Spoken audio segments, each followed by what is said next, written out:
मोदी जी को समझ लेना चाहिए। उस खानदान के चिराग को आप बुझाएंगे, आपकी इतनी औकात है? आप कायर हैं, आप डरपोक हैं और हम आपसे नहीं डरते।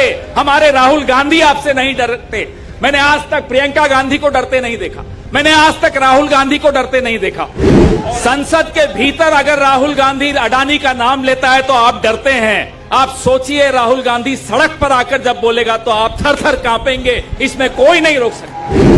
आप लोकतंत्र को मारेंगे भी और उसकी चीख बाहर निकले भी नहीं, ये संभव नहीं है। आप लोकतंत्र को मारेंगे तो राहुल गांधी बोलेगा, संसद के भीतर से बोले या संसद के बाहर से बोले, राहुल गांधी को आप चुप नहीं कर सकते। मैं स्वार्थ में आकर, जब मुझे राज्यसभा नहीं मिली, मैंने लिखा कि मेरी तपस्या में कोई कमी रह गई होगी। अब राहुल गांधी को मैं देखता हूं कि वो ठुकरा देता है सत्ता को और फिर भी तपस्या करता है। इससे ज्यादा और क्या हो सकता है? मैं आप सबसे आज माफी मांग रहा हूं और ये प्रेरणा मुझे राहुल गांधी से मिलती है। ये उस खानदान का चिराग है जिस खानदान ने इस देश को रास्ता दिखाया, इस देश को रोशन किया, इस देश में अंधेरा हटाया। उस खानदान के चिराग को आप बुझाएंगे, आपकी इतनी औकात है? लड़ने का समय है, चिल्लाने का समय है, आवाज उठाने का समय है। सत्ता आएगी, आए, नहीं आएगी, नहीं आए, हम लड़ेंगे और हम जीतेंगे। नवरात्र चल रहे हैं, रमजान चल रही है। मजलूम की खामोशी में खुदा का कहर होता है, ये मोदी जी को समझ लेना चाहिए। आज सबने सब कुछ बोला, हम सबने सब कुछ सुना, लेकिन नवरात्र चल रहे हैं, रमजान चल रही है।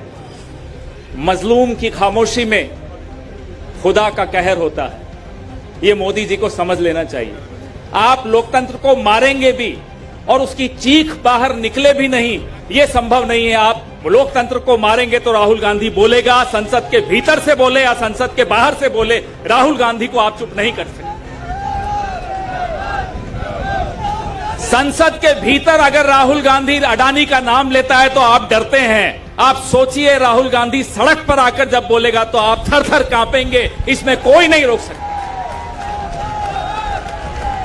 ये उस खानदान का चिराग है जिस खानदान ने इस देश को रास्ता दिखाया, इस देश को रोशन किया, इस देश में अंधेरा हटाया।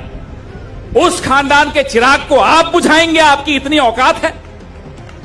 आप कायर हैं, आप डरपोक हैं और हम आपसे नहीं डरते। हमारे राहुल गांधी आपसे नहीं डरते। मैंने आज तक प्रियंका गांधी को डरते नहीं देखा, मैंने आज तक राहुल गांधी को डरते नहीं देखा। और आज अंतिम मेरे जो 2 लाइनें हैं, मैं कहना चाहूंगा, आप सबसे माफी मांगना चाहूंगा, मेरे सारे नेतृत्व से माफी मांगना चाहूंगा। मैं स्वार्थ में आकर, जब मुझे राज्यसभा नहीं मिली, मैंने लिखा कि मेरी तपस्या में कोई कमी रह गई होगी। अब राहुल गांधी को मैं देखता हूं कि वो ठुकरा देता है सत्ता को और फिर भी तपस्या करता है। इससे ज्यादा और क्या हो सकता है? मैं आप सबसे आज माफी मांग रहा हूं और ये प्रेरणा मुझे राहुल गांधी से मिलती है, ये प्रेरणा मुझे प्रियंका गांधी से मिलती है। तो अब लड़ने का समय है, चिल्लाने का समय है, आवाज उठाने का समय है। सत्ता आएगी, आए, नहीं आएगी, नहीं आए, हम लड़ेंगे और हम जीतेंगे। जय हिंद, जय कांग्रेस।